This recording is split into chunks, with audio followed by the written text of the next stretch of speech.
Welcome back viewers, ladies, gentlemen, non-binaries and anyone with ears or other sound detection organs. Hope you enjoy. We are continuing with Going Native, written by Uncle Sealing. Going Native, Chapter 57. Stace sighed at the pair of sharp knocks on the door to his workshop. He really didn't want visitors, just wanted to be alone. Still, he was back in civilization, and that meant being, well, civil. He yelled a quick, "Come on in." Two Shilvati Marines and a female Helcom with a facial scar came in. He vaguely recognized them, and the nervous expressions shared between all three of them made Stace feel more at ease. He just hoped desperately that they didn't want to court him romantically too. One of the two Shilvati spoke. "Mr. Grant, I don't know if..." "Call me Stace, please. You're making me feel old." "Stace." She took a moment to put her words in order. "I don't know if you recognize us. I'm Pelli Tara, this is Larry Ulza, and this is..." Pelli tried to make a hissing click sound, but even to Stace's ears it sounded wrong. The Helcom tilted her head before saving her companion from further humiliation. "Just call me Vesper." "Vesper, yes." Pelli took a deep breath, trying to calm herself. Stace gave her a small smile. It was like having a student trying to work up the nerve to admit to missing an assignment. He would have to step in and say something, if only to break the tension. "I do recognize you three. You were with Delec's old crew, and you two were the ones who helped out back at the hospital, right?" He nodded at the pair of Shilvati. He couldn't remember much of that day, but Ian had pointed the pair out to him after the fact. Stace's boyfriend had been impressed with how quick they were to protect Samuel from Celia. From the grins on the two women's faces, it was obvious they were hoping he would know who they were. "Vesper, I have seen you around, but I don't believe we have spoken." "It's a pleasure to meet you." The Helcom's face turned a charcoal grey and she nodded, the white shock of hair on the top of her head bouncing. "The you too," she replied with was barely audible. Anyway, Pelli took another moment to collect her thoughts. "We just wanted to thank you." "For what?" Larry took up the conversation for her floundering teammate. "The letter you wrote to the sentencing board." Stace nodded. "Of course. I just hope it helped." When Ellora had told him what might happen to the old team and that Sammy was writing a letter, he had Milton Quest draft him something official sounding, pleading for leniency. Stace had never been military and those girls had really fucked up, but the punishment should fit the crime. They hadn't hurt anything except maybe for Gelsi's pride. It did. Larry nodded. "We just heard today. They are all going through rehabilitation and then they have a choice of re-enlisting back to basic or jail time. It could have been much worse. We were afraid our friends were going to end up dead." Pelli's black and gold eyes were shining with tears. "If there's anything we could do to make it up to you, just let us know." The trio nodded in unison. This was certainly awkward. He had to give them something to do. The idea came to him in a sudden burst of inspiration. "I do have something, though I feel a little uncomfortable asking it." The three soldiers moved closer, giving him their full attention. "You all know that I'm not really good with people, right?" They nodded. Stace had felt a little emasculated when Ellora told him that she warned the security staff to leave him alone, but it had cut down on the staring a little bit. Maybe these girls could help in a similar way. "I'm going to be helping with the new security camera rollout, and with all the new soldiers around I'm really nervous about it. Before coming here, I was by myself for more than 10 years. After seeing their eyes widen, he clarified. "I mean human years. 6 Shilvati years. I'm adjusting, it's just taking a while. Do you think you could spread the word, maybe, let people know I'm a bit skittish?" Stace could feel himself blushing, but he managed to get his point across. You don't want 30 thirsty Marines hitting on you. Vesper nodded. I suppose I can understand that. Stace shook his head.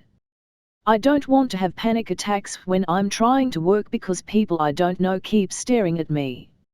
Oh. That sobered the trio. I didn't realize it was that bad. I am sorry. The Helcom's eyes were downcast. It's getting better, but you can see why I wouldn't mind a little help. Laree spoke up with a nod. Her voice was firm, full of conviction.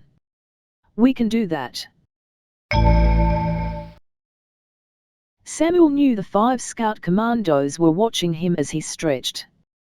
He didn't mind, between Merin and Sammy's constant comments and Iing's occasional glances, Sam had enough self-confidence to know he looked good.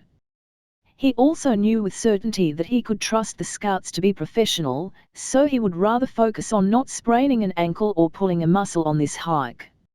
Each of the Marines had 20 of the security balls and an assortment of collapsible poles, clamps, and other mounting options. Sam had 10 of the little round cameras. He couldn't convince them to let him hike with more, since he was, as one of the Marines put it, exceptionally small. The air was cool and brisk without being too dry. Samuel loved this sort of weather. He took a deep, calming breath, letting the chill fill his lungs, remembering suddenly what Stace had told him about not being able to enjoy that feeling anymore. It was a horrible thought. Are we okay with my plan? Samuel looked at the women. They were strangely similar, every single one was average height and average build. Incredibly plain in their lightweight armor. If it wasn't for the fact that they were all big-tipped Amazon aliens who had conquered his home, Sam probably wouldn't give them a second glance. It makes sense. I still don't think you'd be able to hike out as far as you said. Scout Captain Pellick smiled down at him. I think you'll find we're all full of surprises. Sam grinned, which just caused a look of confusion and worry to flash across Pellick's face. He shouldered his pack, adjusted the straps, then felt at his waist to make sure the new Shilvati stun pistol he was carrying was secure. Samuel's plan was simple. They paired off and began hiking in different directions, fanning out away from a single extra-large camera ball on a long pole near the observatory. It was a bit of a decoy, it functioned as a central hub, but so did every other nearby ball. This one was just going to be easier to align to for testing. They would go out to the far edge of the security cordon, set up a ball in line of sight with the big boy ball, then work back towards the observatory. This would let them test the worst-case scenario first, a single orphaned camera with only line-of-sight laser communication. It would take 3 or 4 hours to hike out to the pre-planned spot. The weather was supposed to be nice, if cold, and Sam was excited to spend a night in a sleeping bag, camping under the stars. He set an easy pace and Pellick kept up without comment. She lasted almost 2 hours before finally asking for a break. I don't know how you humans do it. Your legs are so short, you have to be exhausted. Pellick plopped down on a rock and drained half of her water bottle in one long drink. I'm a bit worn down. Pretty out of practice. Retirement's a bitch, you know. Pellick's face flushed a little. It was subtle, but he was looking for it. His teasing had to be agony for her. I wouldn't know what you mean. Yeah, I guess scouts are used to long hikes. Samuel started doing another quick round of stretches before finding his own rock to sit on. Want some? Pellick offered a chunk of some sort of muffin she was eating. Sam took it, surprised by the smell of meat. Thanks. Samuel chewed slowly, then offered a snack of his own to Pellick. Jerky. Stace's recipe by way of Iing. Pellick nodded in thanks and tried it, then devoured it quickly. Are all human males good cooks? Samuel snorted mid-sip of water, coughing it out. Pellick looked like she was about to stand up and help, but Sam shook his head and held up a hand. No, for a good portion of human history being able to cook was seen as sort of feminine. Samuel took another swig of water. I think Stace and I both took the Death's Head commando approach, be self-sufficient by trying to be able to do everything. Pelik was frozen, staring, a piece of her meat muffin halfway to her lips. Does all of House Chelsea know you girls are here, or is it just Keller? Who is Keller? Samuel laughed. Seriously? I know you're playing cute and acting like a non-entity, but a career soldier not knowing Keller Chelsea is almost more suspicious than if you just admitted to it. Like a human marine not knowing Chesty Puller. Pelik sighed, then looked at the chunk of meat muffin between her fingers. She wouldn't meet Sam's eyes. How did you know? Samuel grinned. Nothing obvious, believe me. You have a unique way of stretching your neck out when it's stiff. You do a little double pull to the left, then a single to the right. Like this.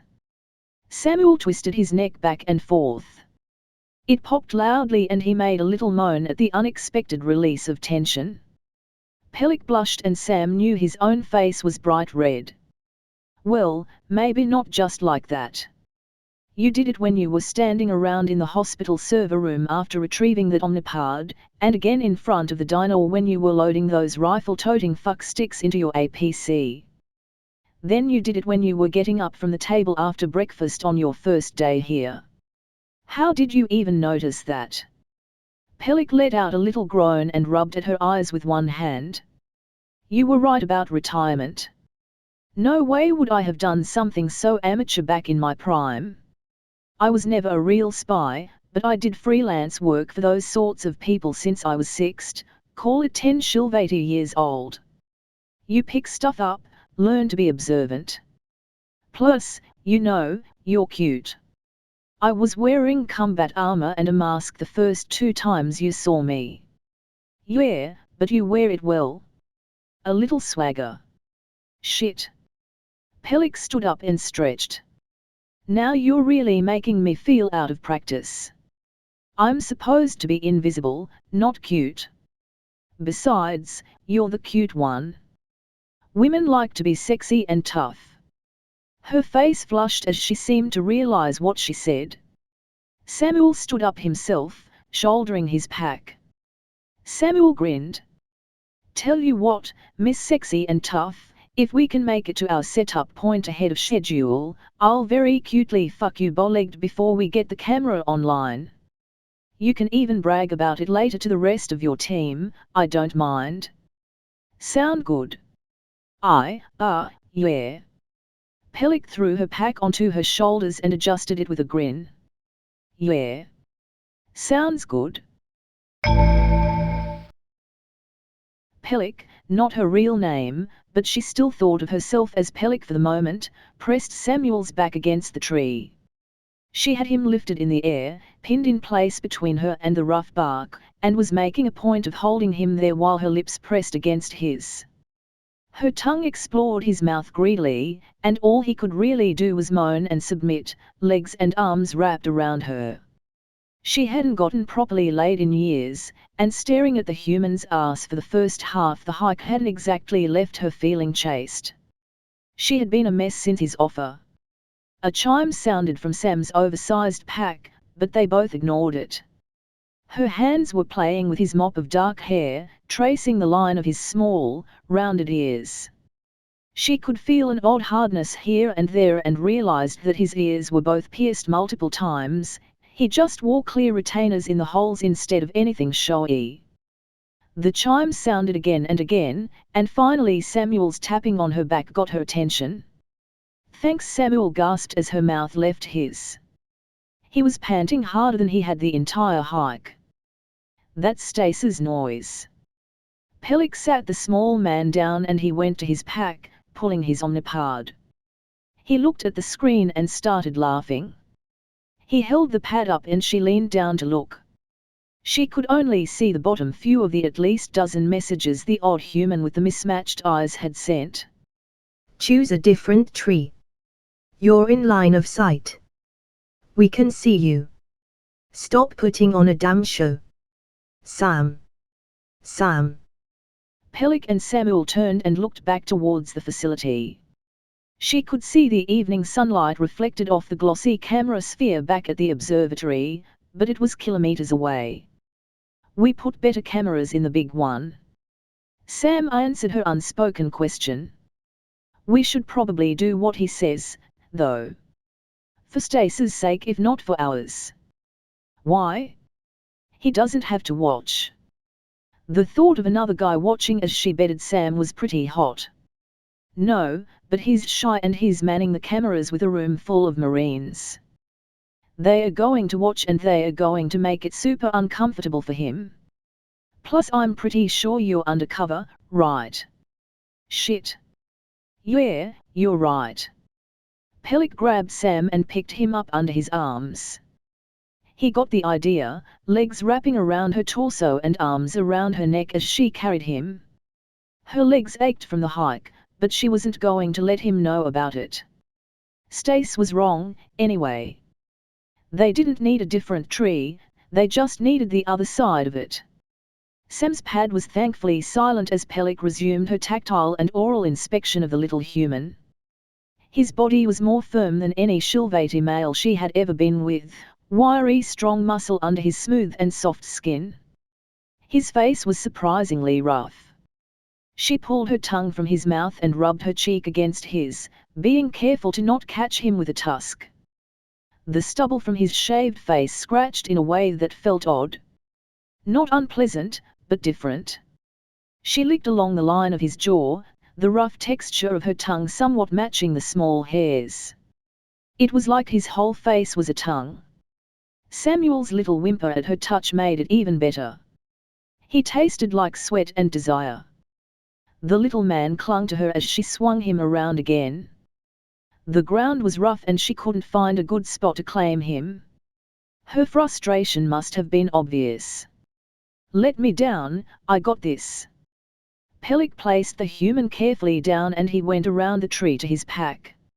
She watched as he pulled out a rolled-up foam mat, flapping it theatrically to unroll it and giving a thumbs up back towards the observatory where a bunch of horny Marines were no doubt watching for any chance of seeing a show. Pelik picked a good spot and started flinging branches and rocks out of the way to make a somewhat suitable surface. That's a big pad for just you, she noted as he laid it down. Were you planning something? It's going to drop to like 4 degrees at night. Even if we weren't going to have sex, I was going to try to convince you to snuggle me for warmth. Samuel blushed so prettily. Was he really so shy about a cuddle when he was willing to fuck so casually? Well, I'm going to snuggle you now. Pelik started pulling off her lightweight armor, stripping down as fast as she could. Samuel didn't hesitate to disrobe and suddenly the pair stood nude in the cool air.